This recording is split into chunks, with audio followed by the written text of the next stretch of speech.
Nesse vídeo eu vou trazer para vocês uma informação relacionada à macroeconomia, uma informação relacionada à Microsoft, uma informação relacionada ao Banco Inter, mais uma bomba contra Americanas, uma informação que pode prejudicar muito o Uber e falar aqui a respeito de recomendações que o Bradesco está fazendo com Vale e também com a Camil.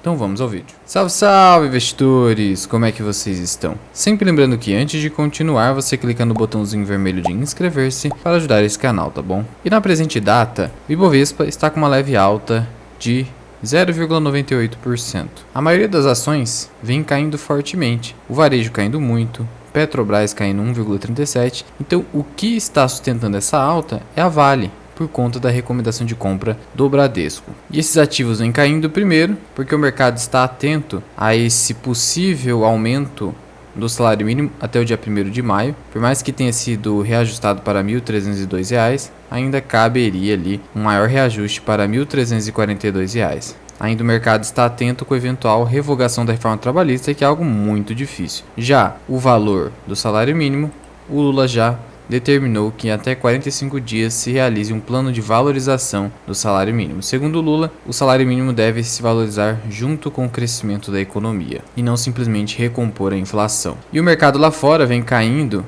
mais de 1% e o Bitcoin 3%. A gente viu que agora o Bitcoin acompanha o mercado norte-americano, porque o livro bege dos Estados Unidos, que traz ali diversos dados econômicos importantíssimos para o mundo, previu aí que a alta da inflação que vem ocorrendo diminuiu muito o poder de compra dos consumidores norte-americanos e isso dificulta eventual desaceleração no aumento dos juros pelo Fed. E aí o mercado vê essa sinalização e por conta disso ele está caindo. Nesse cenário difícil nos Estados Unidos, tivemos ali a ação da Microsoft despencando. Por quê? Porque foi confirmada a demissão de 10 mil funcionários. E aí você vai se perguntar por que a ação está caindo se confirmou a demissão. Muito embora a demissão demonstre que a empresa está compromissada com o lucro para os acionistas, com cortes de gastos, a necessidade de demissão por si só já traz uma certa cautela para o mercado em relação à empresa. Será que a empresa vai conseguir se recompor?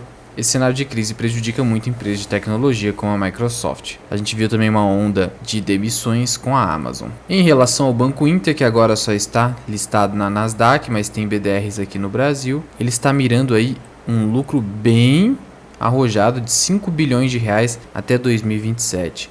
O banco hoje lucra em torno de 60 milhões. Além disso, o banco está projetando um ROI de 30% em 2027. E o mercado vê isso com ceticismo, porque isso aqui representa um ROI superior ao Itaú, ao Banco do Brasil. Hoje o Banco Inter detém ali 24 milhões de clientes no Brasil e nos Estados Unidos. Ele projeta chegar a 60 milhões de clientes até 2027. Então o Banco Inter está bastante otimista. Projeta ainda uma carteira de crédito de 100 bilhões de reais em 2027. Hoje está ali com 22 bilhões de reais em crédito. Então o crescimento que seria espetacular, sendo que as ações acumulam queda de mais de 50% nos últimos 2 anos, veio caindo bastante, e aí o mercado não acredita em todo esse crescimento, principalmente nesse cenário de crise e com o FMI praticamente projetando que 1/3 do mundo entrará em recessão a partir de 2023. Para o JP Morgan, apesar desse ceticismo do mercado, ele entende que de fato o valuation do banco está muito descontado e que por isso ele recomenda a compra. E tratando aqui de mais um ferro que está sofrendo Americanas, o BTG Pactual conseguiu reverter na Justiça do Rio de Janeiro aquela decisão que impediu o bloqueio de 1,2 bilhão de reais em recursos da Americanas, porque o BTG Pactual é um dos credores da Americanas.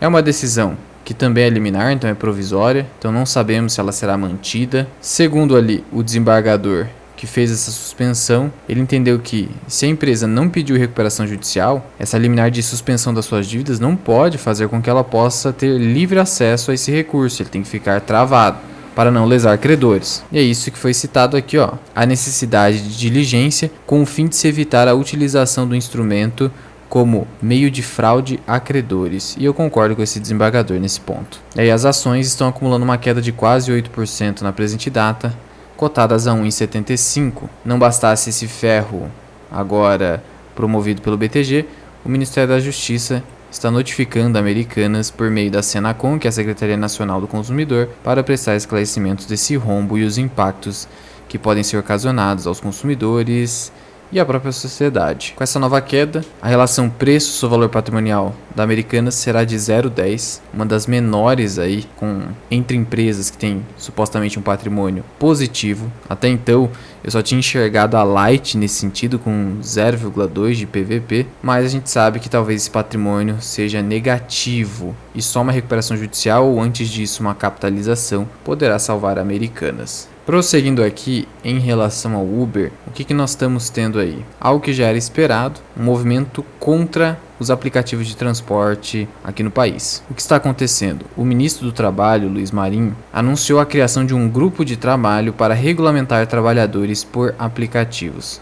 E aí ele disse assim, chega a ser engraçado. Após o anúncio, o ministro pediu para os aplicativos não se assustarem. É como se um pai tivesse com uma cinta perto do filho, com aquela fivelona ali, apontando para o filho e diz assim, filho, não se assuste. E aí a gente já sabe aqui o impacto muito claro se isso realmente for levado a cabo. O Uber vai sair do país. A Uber não vai ficar num país onde só lhe dará prejuízo certo. E a gente está vendo até na Justiça do Trabalho um movimento contrário aos aplicativos de transporte. Tem aí algumas decisões da Justiça do Trabalho, inclusive em segundo grau e até no TST, só que ainda o tema no TST, que é o Tribunal Superior do Trabalho, ele ainda é divergente, mas é bem provável que com o governo Lula no poder, a Justiça do Trabalho aproveite também a sua postura pró-trabalhador para alinhar esse entendimento e, consequentemente, ensejando a saída do Uber aqui do país. E aí o que poderemos ter, claro que não é certeza, nada é certo em economia, mas o que poderemos ter é ainda mais desemprego em relação à data atual com o aplicativo de transporte que supostamente